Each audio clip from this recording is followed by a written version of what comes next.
over the old paths, where is the good way, and walk therein, and ye shall find rest for your souls. From the prophet Jeremiah. Welcome to the Chasing Ebenezer show. We talk, we play you music, and encourage you to create. This season, we invite you to join us as we create around a central theme each episode. We encourage you to find the path by making.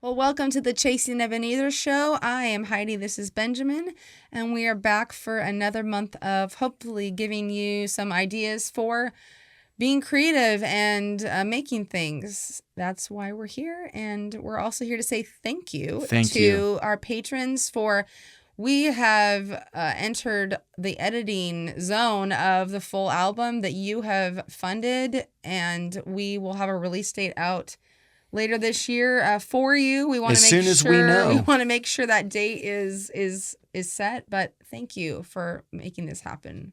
Yes, thank you so very, very much. We're very grateful for your support and just grateful that we get to do this. This is a gift. Even being able to film the show is such a gift, and we have you to thank for that. So we find the path by making. So Heidi, what is your creativity teaching you? I'm realizing that I need to draw from my younger self, who in a lot of ways was much more confident, really before you knew me. I was just more confident and decisive about things. You know, I'm going to do this. And I think that disappointment and just life can chip away at some of that confidence and eagerness and, yeah, I can do this. So sometimes we need to go back to our younger selves to help us find the way to move forward. I like that. Well, I'm glad you liked it. I do. I like that a lot. I'm learning, and it's something I probably have already learned but need to relearn, is that I need to not settle for good enough, especially when it comes to recording, because we're in the mixing stage with this album, and I'm going through a song that I tracked vocals to months ago, and as I'm listening back, I'm thinking to myself, man, if I could go back and record this now, I would do such a better job. And I realized, wait a minute. I can, because I record in this room. So You can't do that with all things no, in life. No. And if you pay for studio time, also, that's a little bit more challenging. Thankfully, this is our studio. So I went back and did it, but it was one of those things where I didn't feel shame about having to re-record it. I didn't feel like, oh, it needs to stay the way I had it before. So it just gave me a freedom. And obviously there's a tension there because you can become such a perfectionist that it never gets done. Ends. I know that feeling. You know, and I think when it comes to those extremes, you tend to be more the perfectionist. Yes, I do. And it's never done. I tend to be, oh, this is good enough. So we need each other to find that balancing act of doing our best and not just because we're tired or want to be done with something, just but also releasing it. Yeah. When we've done our best. So. Yeah. And you need other people to help you know when that time has changed. How many times have I held you hostage when you've been trying to get rid of a painting? Held me hostage? Held you hostage or just told you you're not touching this painting anymore? I don't recall any criminal hostage activity. That was a little too strong. I'm sorry. A little too strong. But there are times when you're finishing up a painting and you're in the process of giving it to the person and they're like, oh, wait, well, what about this? Do you want me to fix this? And I just am like, nope. Let it go. It's fine. So, yeah. Well, funny. we're not going to hold you hostage for this episode, Nope. but we do want you to now be able to sit and watch. We're going to talk about the word Oasis, and hopefully that will be that is what we're talking about, right? Yeah. Okay, I thought you looked at me like Oh, I had the wrong I was just topic. listening to you. No. Like, oh dear, am I off? Am I so off? Just hanging on your every word. Oh, yeah, that must be it. Oh gosh, please do not. But hopefully you'll have some ideas. I want to give a shout out to my friend John Parrott, who made his own Oasis in his yard. And we got to hang out, film it, and he makes an appearance in it as well. John's one of our friends who plays with us at one of the venues out there. So really grateful for him and Annie letting me crash their property and do some filming. All right, here we go. Oasis. So what comes to mind when you think of the word Oasis? I think what comes to mind initially because of television and movies, we often picture a literal desert, and then there's this almost magical stream or fountain or special place that appears out of nowhere. And I think if we can view those as metaphors, because most of us are not going to find ourselves in the middle of an actual desert, if we can look at our own lives as where are the desert-like feelings, emotions, situations, and what are the breaks, the refreshments, the things that pop up to help us navigate those hard things. Because life, generally, the whole thing is this journey through hard things that we're learning to navigate. So one way that metaphor plays out in my life is I think about the manufacturing job I used to have and how that very, very, very much felt like a desert. And when I quit, you and I went to Hawaii. And it was the closest thing to paradise I think I've experienced in my life, and just seeing the beautiful trees. It was hot, but it wasn't oppressively hot. The water was beautiful. Every time I'd sit out on the porch, I would just see beauty, and I would be awakened to hope. So for me, that was both like a metaphor and what felt like a literal oasis during that time. Since we can't live in Hawaii or live in the place that we would classify as, a place of bliss in the middle of hardship, we have to find and create other oasis-like experiences in our own life. So that could take the form of setting aside a certain room in your house and decorating it with all the things that make you feel calm, that make you feel peaceful, that unintentionally cause you to just exhale. It can also look like the people in your life that refresh you and making intentional time for that. Quite a few years ago, I wrote a blog that was put on Abbey of the Arts, and I wrote about living in a city like Portland. It's finding places of peace in the middle of a city with so many people, because my desire is not to never be around people. It's not to leave mankind, but sometimes we need that in loud places. And one of the places in Portland is the Grotto, which is a Catholic, I guess you call it kind of a retreat place. And there's gardens, and so having this ebb and flow of being around noise and people, and then also having these little moments of garden spaces or natural spaces, just an hour or so, it's kind of amazing how it can refresh you. Even though maybe you want a week, you can't always take a week or a month, but sometimes just an hour or so. It might just be sitting for 5 minutes in your car before you go into that meeting that you're anxious about, and deep breathing, praying, meditating, and just taking a few minutes.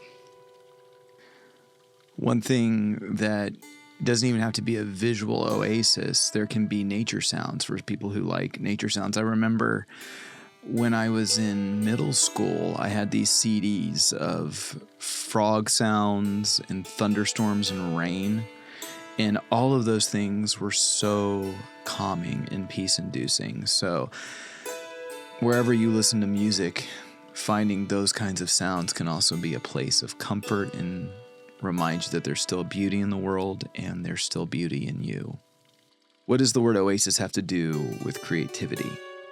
Sometimes we need those set-apart places for our creativity to happen. Some people create really well in noise and kind of loud, chaotic settings. Some of us need those quiet little spaces. Sometimes it takes that scheduled oasis to actually get going versus, oh, it'll happen someday. Right. And having an oasis maybe isn't necessarily the creative environment, but it is the precursor to calming you down enough to create, if that makes sense.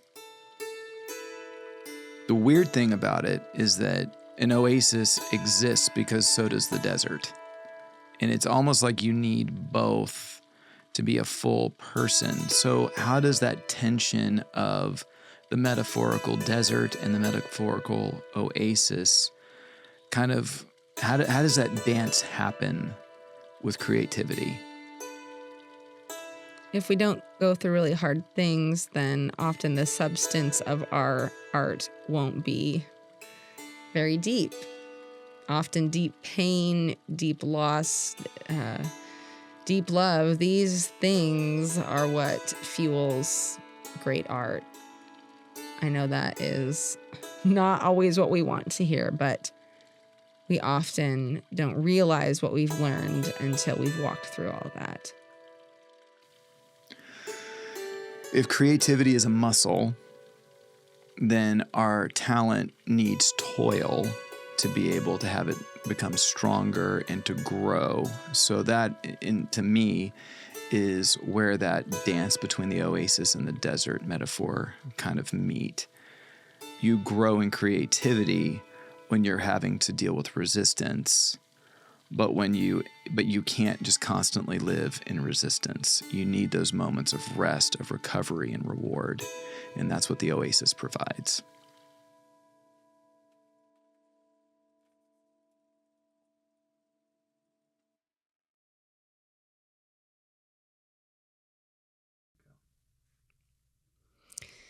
Here is this month's printable art piece for our supporting patrons.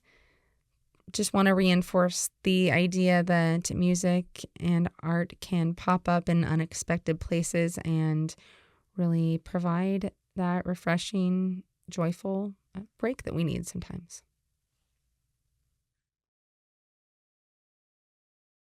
The Bremen Town Musicians, adapted from the original tale written by the Brothers Grimm and translated by Alice Lucas.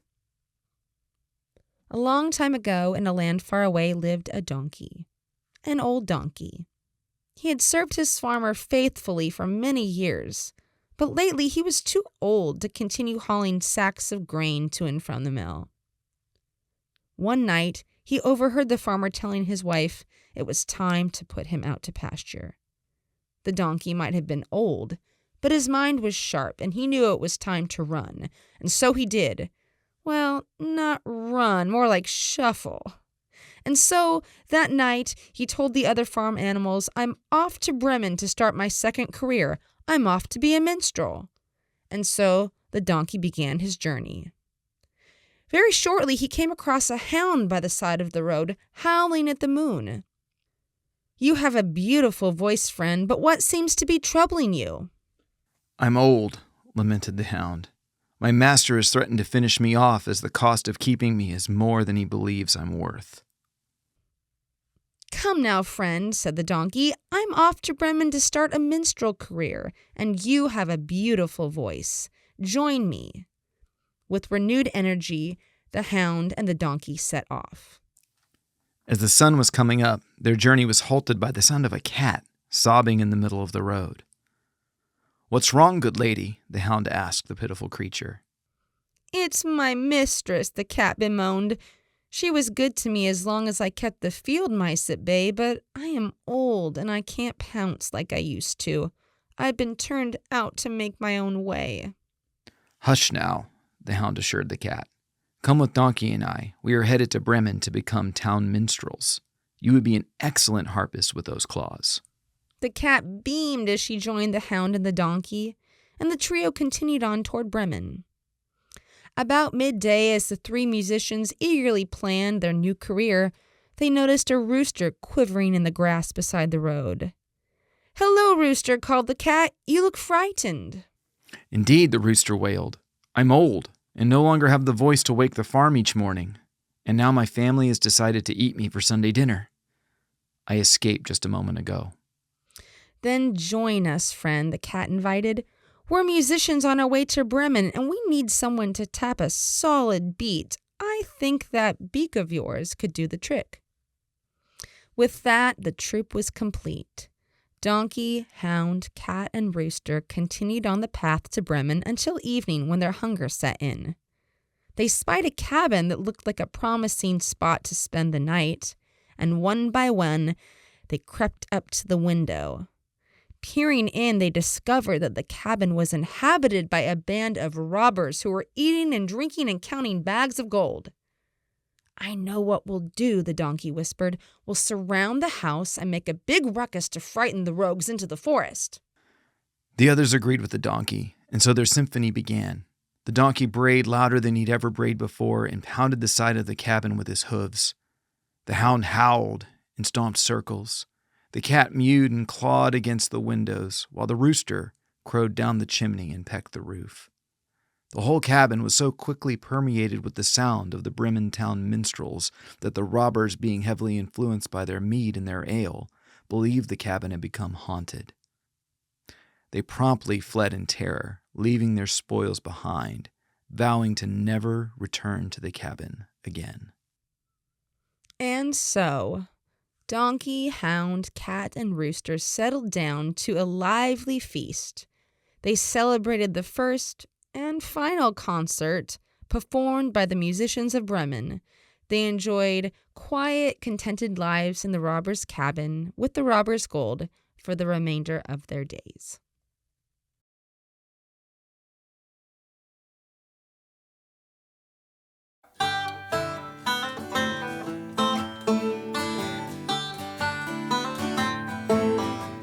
Will you walk with me in the cool of the day beside the riverbank? Will you hold my hand and sing a song like the birds in the cypress trees? Put your cares away for an hour or two. If we just let it be, our hearts can be anew. Imagine days to come when all is right. No fear, no famine before our eyes. Now doesn't that sound? Now doesn't that sound? Doesn't that sound like a lovely time? So won't you walk with me? Come walk with me. Walk with me tonight.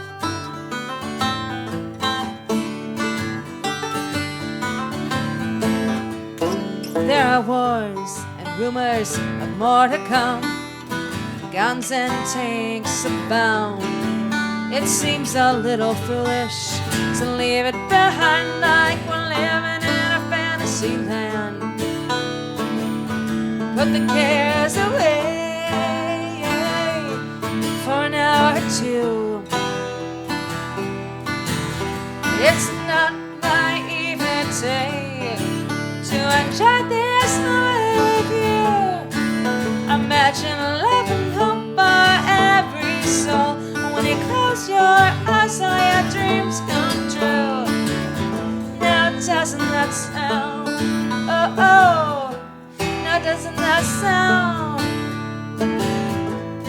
Doesn't that sound like a lovely time? So won't you walk with me? Oh, oh, come walk with me. Walk with me tonight.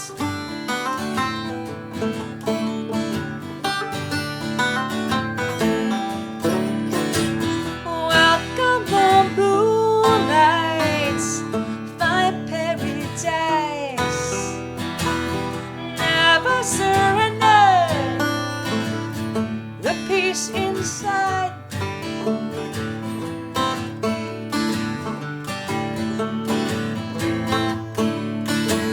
Welcome the moonlight, find paradise. Never surrender the peace inside.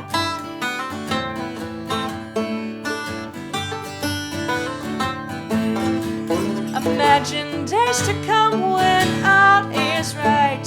No fear, no abandon before our eyes. Now doesn't that sound? Oh, oh.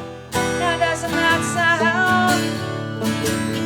Now doesn't that sound like a lovely, lovely time? So won't you walk with me? Oh, oh. Come walk with me. Come walk with me tonight.